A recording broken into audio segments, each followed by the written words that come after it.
Hi friends, welcome to VSV logs. உங்கள் அனைவருக்கும் எனது அன்பு வணக்கம். இன்றைக்கி நம்ம இந்த வீடியோவில் 2 பச்சரிசி வகை வடகமும் ஒரு வெங்காய வடகமும் பார்க்கலாங்க. ஃபஸ்ட்டு பச்சரிசி மட்டும் வச்சு செஞ்ச வடம். இது பாருங்கள், பார்க்க எப்படி இருக்குது பாருங்கள். நல்ல கரகரப்போடு இருக்குங்க. வெறும் பச்சரிசி மாவு, நம்ம கடையில் வாங்கின மாவு மட்டும்தாங்க. கடையில் வாங்கின மாவு வச்சு செய்ய முடியுமா அப்படின்னா கண்டிப்பாக செய்யலாம். ரொம்ப ரொம்ப கரகரப்பாக நல்லாவே இருக்குங்க. நான் இப்போ கடையில் வாங்கின மாவு தான் 1 கிளாஸ் அளவு எடுத்துருக்கேன். கொஞ்சம் பெருங்காயப்பொடி, அரை லெமன், 2 பச்சை மிளகாவை நல்லா மிக்சியில் அரைச்சி தண்ணி எடுத்து வச்சுருக்கேன். வடிகட்டி தண்ணி எடுத்து வச்சுருக்கேன். கொஞ்சம் சீரகம், உப்பு தேவையான அளவுங்க. இப்போ அடிகனமான ஒரு கடாயை நான் ஸ்டவ்வில் வச்சுருக்கேன். இப்போ தண்ணி நம்ம அளந்து ஊற்றிக்கலாம். இந்த டம்ளர் வச்சு 1 டம்ளர் நான் குவியலாக மாவு எடுத்துக்கிட்டேன், பச்சரிசி மாவு. அதனால் 2.5 கப்பு 2.5 டம்ளர் அளவு தண்ணி ஊற்றுறேங்க. பச்சை மிளகாய் அரைச்ச அந்த வடிகட்டின தண்ணியும் 1/4 டம்ளர் அளவு இருக்குது. இப்போ 2.25 அளவு நான் எடுத்திருக்கேன். இதுக்கு தேவையான அளவு உப்பு போட்டுக்கலாம். வடாமுக்கு எப்போவுமே நம்ம உப்பு கொஞ்சம் கம்மியாக போடணும். 1/4 ஸ்பூன் பெருங்காயத்தூள் போட்டுக்கலாம். உப்பு 1/4 ஸ்பூன் போடுங்க போதும். இதை நல்லா கலந்து விட்டுட்டு தண்ணி பாருங்கள் நல்லா கொதித்து வருது பாருங்கள். இப்போ ஸ்டவ்வை நம்ம சிம்மில் வச்சுட்டு நம்ம மாவு போட்டு நல்லா கிளறி விடலாம். இது கட்டி தட்டினாலும் பரவாயில்லைங்க. நல்லா கிளறி விட அந்த கட்டியெல்லாம் ஓரளவு நல்லா உடஞ்சி வந்துடும். அப்புறம் நம்ம ஆறுனதுக்கப்புறம் கையால் பிசைஞ்சு விட்டுக்கலாம். நம்ம 1 கிளாஸ் மாவு செய்கிறதுனால இப்படி டைரெக்டாக மாவு கொட்டிக்கிறோம். நிறைய மாவு செய்கிறோம் அப்படின்னா பாதி தண்ணியை நம்ம மாவு கரைச்சி வச்சுக்கிட்டு பாதி தண்ணியை கொதிக்க வச்சுக்கிட்டு கிளறினீங்க அப்படின்னா சுத்தமாக கட்டி இருக்காதுங்க. நான் 1 கிளாஸ் மாவு எடுத்துக்கிட்டேன் அப்படிங்கிறதுனால டைரெக்டாக தண்ணிக்குள்ளே மாவு போட்டு கலந்து விட்ருக்கேன். இப்போ நல்லா பாருங்கள், சிம்மிலே வச்சு தான் கலந்து விட்டேன். கட்டிப்பட்டு வந்துருச்சு. இதில் கொஞ்சம் சீரகம் போட்டுக்கலாம். இப்போ நல்லா கலந்து விடுவோம். ஸ்டவ்வும் ஆன்லேயே தான் இருக்குது. நல்லா கட்டிப்பட்டு வரணுங்க. இன்னும் கொஞ்சம் கட்டிப்பட்டு வரணும். இப்போது லெமனை பிழிஞ்சு விட்டுறலாம். அரை லெமன் தான் எடுத்துக்கிட்டேன். இது புளிப்பு சுவையோட ரொம்ப அருமையாக இருக்குங்க. வெறும் பச்சரிசி மாவு மட்டும்தான். இப்போ லெமனையும் புழிஞ்சு விட்டு நல்லா கலந்து விட்டுட்டு ஸ்டவ்வை ஆஃப் பண்ணிடலாம். இதை நல்லா டைட்டாக மூடி வச்சிடலாம். அந்த சூடுலேயும் நமக்கு நல்லா மாவு வெந்து வந்துடுங்க. மாவு வேகலை அப்படின்னா வடகம் உங்களுக்கு விரிசல் விழும். அதனால் அப்படியும் டைட்டாக மூடி வச்சுருங்க. அந்த மூடி வச்சமேனியே அது நல்லா ஆறட்டும். இது 1 ஹவராவது ஆகும் ஆறுறதுக்கு. அதுக்கப்புறம் நம்ம தொட்டு பார்க்குறப்போ நல்லா சூடாறி இருக்கும். கட்டி இருந்துச்சு அப்படின்னா நம்ம உருளைக்கிழங்கு மசிக்கிறதுக்கெலாம் வச்சுருப்போம்ல, அதை வச்சு மசிச்சிக்கலாம். இல்லைன்னா கையாலேயே நல்லா பிசைஞ்சு விட்டுக்கலாங்க. நல்லா எல்லா கட்டியும் மசிச்சு விட்டுட்டு நம்ம முறுக்கு உரலில் மகிழம்பு வச்சு நம்ம பிழிஞ்சு விட்டுக்கலாம். இதே மாதிரி நீங்கள் செஞ்சு பாருங்கள், உங்களுக்கு ரொம்ப பிடிக்கும். இந்த வெயில் சீசனில் இந்த மாதிரி வடகம் போட்டு வச்சுக்கிட்டோம் அப்படின்னா நம்ம பிள்ளைகள் வெளியூரில் இருந்தாங்கன்னா கொடுத்து விட்றதுக்கு ரொம்ப ஈஸியாக இருக்கும் இல்லையா? மற்ற நாட்களில் போட முடியாது. இந்த வெயில் சீசன் கிடைக்கிறப்போ இந்த மாதிரி நம்ம வெறும் பச்சரிசி மாவு தாங்க இது. நல்ல பாலித்தீன் கவரோ துணியிலையோ நல்ல வெயிலில் போட்டு காய வச்சு ஒரு 2 நாள் கழித்து நல்லா காஞ்சதுக்கப்புறம் நீங்கள் எண்ணெயில் பொரிச்சு பாருங்கள், அட்டகாசமாக இருக்குங்க. இந்த மாதிரி நம்ம முறுக்கு மாதிரி சுற்றி நல்லா வெயிலில் காய வச்சிடலாம். இது கண்டிப்பாக 2 நாளாவது கண்டிப்பாக தேவைப்படும். நல்ல வெயில் அடிச்சிச்சின்னா 2 நாளில் நல்லா காஞ்சி வந்துடுங்க. நம்ம வடகத்தை எடுத்து ஒடிக்கிறப்போ ஒடிக்கணும் நல்லா. அந்த அளவுக்கு காஞ்சிருக்கணும். அப்போ தான் நல்லா பொரிஞ்சு வரும். எனக்கு 1 கிளாஸ் மாவுக்கே கிட்டத்தட்ட 75 கிட்டக்க வடகம் வந்துச்சுங்க. அதனால் நீங்கள் நிறைய செய்யாமல் கொஞ்சம் கொஞ்சமாக செஞ்சிங்கன்னா வேலை ரொம்ப ஈஸியாக இருக்கும். நீங்கள் கண்டிப்பாக இந்த பச்சரிசி மாவு மட்டும் வச்சு நீங்கள் ட்ரை பண்ணி பாருங்கள். ரொம்பவே நல்லாவே இருக்கும். இப்போ நான் பொரித்து காட்டுறேன் பாருங்கள். நல்லா பொரிஞ்சு வரும்.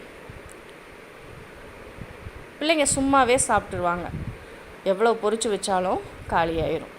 பாருங்கள் எந்த அளவுக்கு பொரிஞ்சு வந்திருக்கு பாருங்கள். வெறும் பச்சரிசி மாவு மட்டும்தான்.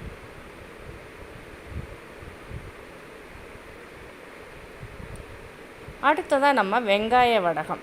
இது தாளிப்பு வடாமு கூட சொல்லுவாங்க.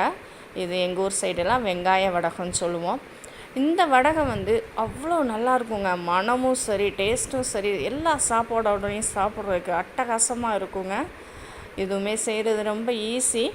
இந்த 3 வடகமே போட தெரியாத பிகினர்ஸ் கூட நீங்கள் இந்த 3 வடகமும் பார்த்து போட்டு பாருங்கள். ரொம்ப ரொம்ப அருமையாக வரும். பாருங்கள், வெங்காய வடகம் எப்படி இருக்குது பாருங்கள். மனம் சும்மா சூப்பராக இருக்குங்க. பக்கத்து வீட்டுக்கே போகும், அந்த அளவுக்கு மனமாக இருக்கும் இந்த வெங்காய வடகம்.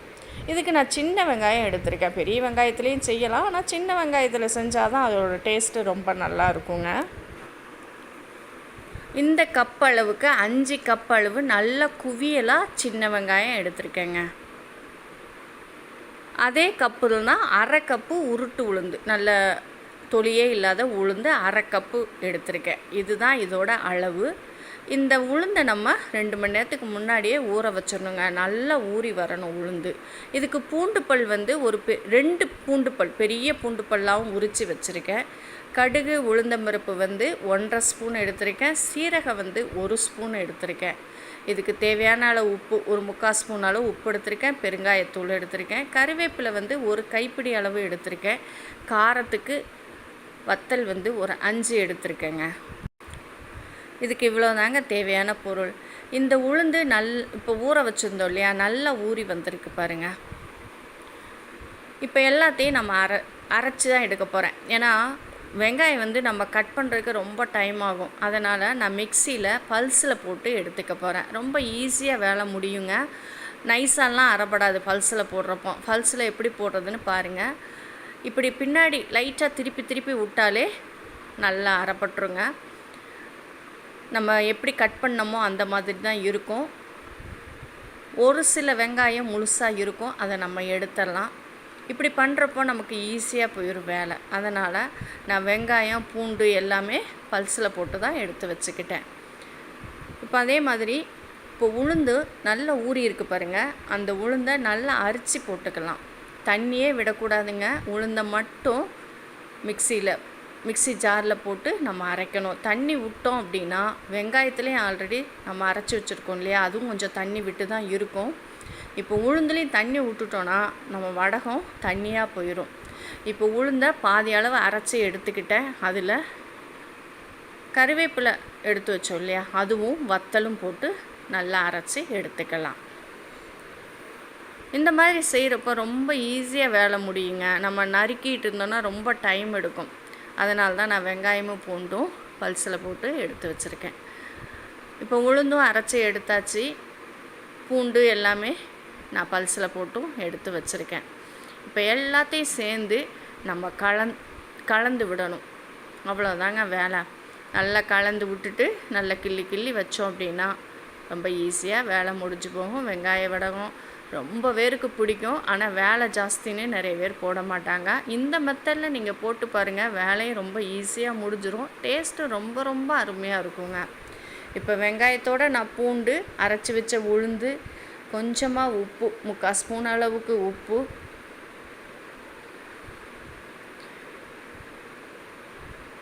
கடுகு உளுந்தம்பருப்பு நம்ம 1/2 ஸ்பூன் எடுத்து வச்சோம், அதையும் போட்டுடலாம். சீரகம் 1 ஸ்பூன் எடுத்து வச்சோம், அதையும் போட்டுடலாம். பெருங்காயத்தூள் கொஞ்சம் போட்டுக்கலாம். நல்லா கலந்து விட்டுருங்க. சில பேர் வந்து வெந்தயம் போடுவாங்க. நம்ம தாளிப்பு வடாம் அப்படின்னா கண்டிப்பாக வெந்தயம் போட்டு செய்யலாம். ஆனால் இந்த வடகம் வந்து நம்ம வறுத்து சாப்பாடோடு சாப்பிட்றதுக்கும் யூஸ் பண்ணுவோம், தாளிக்கிறதுக்கும் யூஸ் பண்ணிக்கலாம். அதனால் நான் வெந்தயம் வந்து ஸ்கிப் பண்ணிட்டேன். நீங்கள் வெந்தயம் வேணும் அப்படின்னா கொஞ்சமாக சேர்த்துக்கோங்க. இப்போ எல்லாத்தையும் நல்லா கலந்து விட்டுட்டு உப்பு கரெக்டாக இருக்கான்னு டேஸ்ட் பார்த்துக்கோங்க. நம்ம டேஸ்ட் பார்க்குறப்போ உப்பு கொஞ்சம் கம்மியாக இருக்கணும். வடகம் அப்படின்னாலே கொஞ்சம் கம்மியாக தான் இருக்கணும். காஞ்சதுக்கப்புறம் பிறகு உப்பு கறிக்க ஆரம்பிச்சிடும். அதனால் வடகத்துக்கு எப்போவுமே எந்த வடகம் எடுத்தாலும் சரி, நீங்கள் உப்பு கொஞ்சம் கம்மியாக போட்டு வடகம் போடுங்க. இப்போ எனக்கு எல்லாமே கரெக்டாக இருக்குங்க. இந்த வடகத்தை நான் பாலித்தீன் கவரில் தான், ஒரு பிளேட்டில் பாலித்தீன் கவர் விரித்து தான் நான் அதில் போட போகிறேன். துணியில் கூட நான் போட்டுக்கலாம். நல்லா உருட்டியும் வைக்கலாம், இல்லைன்னா கிள்ளியும் போடலாம். உருட்டி வச்சோம் அப்படின்னா நம்ம பொரிக்கிறப்போ அதை பிச்சு தாங்க பொரிக்கணும். மேலே நல்லா வெந்துடும், உள்ளே வேகாது, வறுபடவே செய்யாது. அதனால் நான் கிள்ளி வைக்கிறேன். இது வந்து நம்ம முழுசாகவே போட்டு வறுத்தோம், நல்லா வறுபடும். இது வறுக்கிறதும் கண்டிப்பாக மீடியமில் வச்சு தான் வறுக்கணும். எண்ணெய் ரொம்ப சுற்றுக்கக்கூடாது. இந்த மாதிரி வறுத்தா நல்லாயிருக்கும். இப்போ வடகை வந்து நல்லா காஞ்சி வந்துருச்சு, நல்லா மொறுன்னு காஞ்சி வந்துருச்சுங்க. எப்படியும் 2-3 நாளாவது ஆகுங்க இந்த வடகை காய்கிறது. 2-3 நாள், சில டைம் 5 நாள் கூட ஆகும். நல்ல வெயில் அடிச்சிச்சின்னா 3 நாளில் காஞ்சிரும். இப்போ இதை நான் உங்களுக்கு பொரிச்சு காட்டுறேன் பாருங்கள். எண்ணெய் வந்து ரொம்ப சுற்றுக்கக்கூடாதுங்க, லைட் சூடு தான் ஆகிருக்கும். இதில் இப்போ பொரிச்சா தான் கரெக்டாக இருக்கும். ஸ்டவ்வையும் சிம்மில் வச்சுக்கணும். அந்த சிம்மில் வச்சுக்கிட்டே பொரிச்சாதான் நல்ல உள்ளேயும் நல்லா வறுபட்டு மேலேயும் கரெக்டாக வறுபட்டு அவ்வளோ மனமாக டேஸ்ட்டாக இருக்கும். கண்டிப்பாக நீங்கள் மிஸ் பண்ணாமல் இந்த வடை செய்து பாருங்கள். அடுத்ததாக நம்ம வந்து பச்சரிசி மாவு தான். பச்சரிசி மாவு வெறும் மாவு இல்லாமல் அதோட ஜவ்வரிசியை மிக்ஸ் பண்ணி மிஷினில் அரைச்சி எடுத்துகிட்டு வந்திருக்கேன். 1 கிலோ பச்சரிசிக்கு 100 கிராம் மட்டும் ஜவ்வரிசி போட்டு அதை மிஷினில் அரைச்சி மாவாக்கி வீட்டில் வச்சுருக்கேங்க. அந்த மாவில் செய்த வடகம் தான் இது. வெறும் பச்சரிசி மாவும் ரொம்ப கரகரப்பாக நல்லாவே இருக்கும். ஜவ்வரிசி சேர்க்கிறப்போ கூட கொஞ்சம் கரகரப்பாக இருக்கும். இவ்வளோ தாங்க வித்தியாசம். வெறும் பச்சரிசி மாவுலேயும் நம்ம ஃபஸ்ட்டு வீடியோ அதுதான் போட்டோம். இப்போது ஜவ்வரிசியும் பச்சரிசியும் கலந்த மாவு இது 1 கப்பு நான் எடுத்து வச்சுருக்கேன். 1 கிலோ பச்சரிசிக்கு 100 கிராம் ஜவ்வரிசி. இந்த ரேஷியோவில் நம்ம மிஷினில் அரைச்சி எடுத்து வச்சுக்கணும். இது ரேசன் அரிசி தாங்க. இது ரேசன் அரிசியை தான் நல்லா கழுவி காய வச்சு 1 கிலோ ரேசன் அரிசிக்கு 100 கிராம் ஜவ்வரிசி அளவு எடுத்து மிஷினில் அரைச்சி எடுத்து வச்சுக்கிட்டது. இது இந்த கப்பளவு நான் எடுத்திருக்கேன். இந்த கப்புக்கு 1 கப்பு நம்ம இப்போ மாவு எடுத்துக்கிறோம். இதே கப்பில் தான் 2.25 கப்பு வந்து நம்ம தண்ணியை ஒரு குக்கரில் அளந்து எடுத்துக்கலாம். இப்போ இந்த தண்ணியை நல்லா கொதிக்க விடலாங்க. இதுலேயும் நம்ம பச்சை மிளகாய் பேஸ்ட்டு, காரத்துக்கு கொஞ்சம் சீரகம், பெருங்காயத்தூள், உப்பு எல்லாத்தையும் இதில் போட்டு கலந்துடலாம். பெருங்காயத்தூள் போடுறப்போ நல்ல மணமாக இருக்குங்க. சீரகம் கொஞ்சம் போட்டுக்கலாம். உப்பு வந்து 3/4 பதம் போடணும். வடகம் அப்படின்னா 3/4 பதம் தான் உப்பு போடணும். உப்பையும் போட்டு நல்லா கலந்து விட்டுட்டு இந்த தண்ணி நல்லா கொதித்து வரணும். எல்லா சைடும் கொதிக்கணும். நடுவில் மட்டும் கொதித்து வந்தால் வேண்டாம். எல்லா சைடும் நல்லா தளன்னு கொதித்ததுக்கு அப்புறம் தான் நம்ம எடுத்து வச்சுருக்கிற மாவை போட்டு கிளறணும். இப்போ பாருங்கள், தண்ணி வந்து பாருங்கள் எல்லா சைடும் கொதித்து வருது. சுற்றியுமே கொதித்து வரணும். இந்த மாதிரி தட்டையாக ஒரு கரண்டி எடுத்துக்கோங்க. அதான் கட்டியை நம்ம நல்லா கரைச்சி விட்றதுக்கு ஈஸியாக இருக்கும். இப்போ தண்ணி பாருங்கள் சுற்றி கொதிக்க ஆரம்பிச்சிச்சு. இப்போ நம்ம எடுத்து வச்ச மாவை அப்படியே போட்டு கிளறலாம்.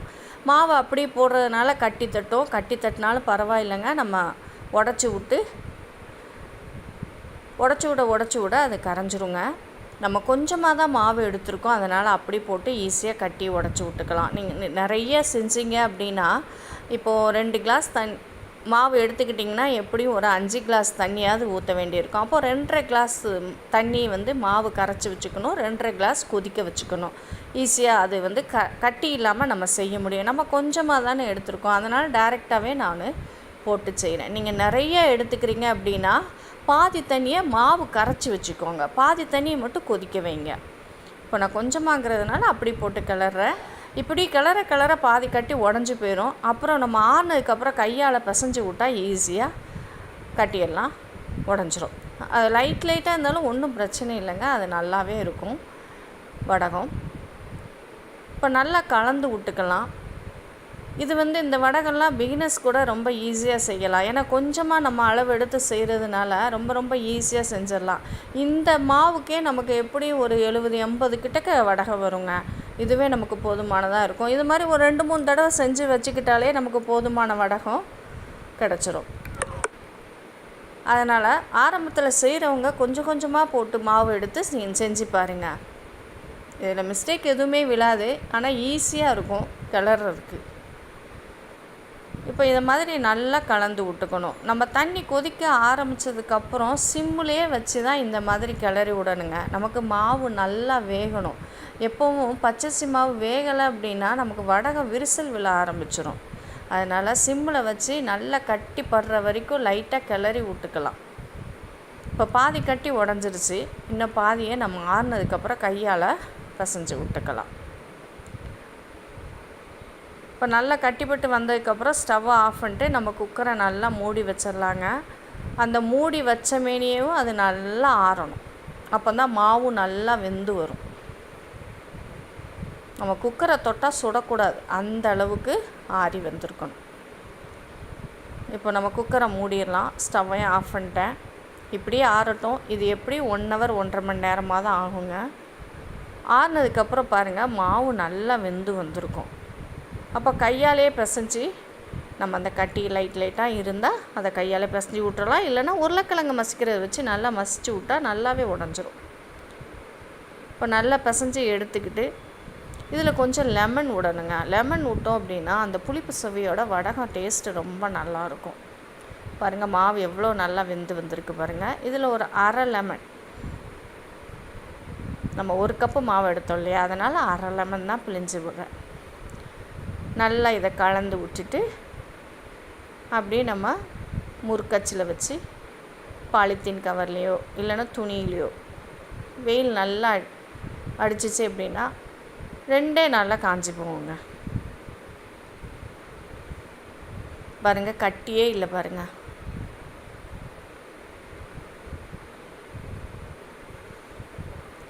நான் இந்த மாதிரி மகிழம்பூ அச்சில் தான் பிழிஞ்சு விட போகிறேன். எல்லாத்தையும் பாலித்தீன் கவரில் பிழிஞ்சு விட்டுறலாங்க. நான் இப்போ துணியில் தான் பிழிஞ்சு விட்ருக்கேன். பாலித்தீன் கவர்லேயும் பிழிஞ்சு விடலாம். பாலித்தீன் கவர் ரொம்ப ஈஸியாக இருக்கும், துணியுமே ரொம்ப ஈஸியாக தாங்க இருக்கும். நல்லா காஞ்சிச்சு பாருங்க. காஞ்சி இப்படி ஒடிச்சா ஒடியணும், அந்த அளவுக்கு காஞ்சி வந்திருக்கணும். அப்படின்னா தான் நல்லா பொரிஞ்சு வருங்க. இப்போ பொரிச்சு காட்டுறேன். நல்லா பொரிஞ்சு வரும். இந்த 3 வடகமும் நீங்கள் போட்டு பார்த்து சாப்பிட்டு பாருங்கள், ரொம்பவே பிடிக்கும். இந்த வீடியோ உங்களுக்கு பிடிச்சிருந்தா உங்கள் ஃப்ரெண்ட்ஸ் சர்க்கிளுக்கும் ஷேர் பண்ணி விடுங்க. நீங்கள் செஞ்சு பார்த்து சாப்பிட்டுட்டு எப்படி இருக்குன்னு எனக்கு சொல்லுங்கள். பாருங்கள், வடகம் எந்த அளவுக்கு பொரிஞ்சு வந்திருக்கு பாருங்கள். இவ்வளோ நேரம் இந்த வீடியோவை பார்த்ததுக்கு ரொம்ப ரொம்ப தேங்க்ஸுங்க.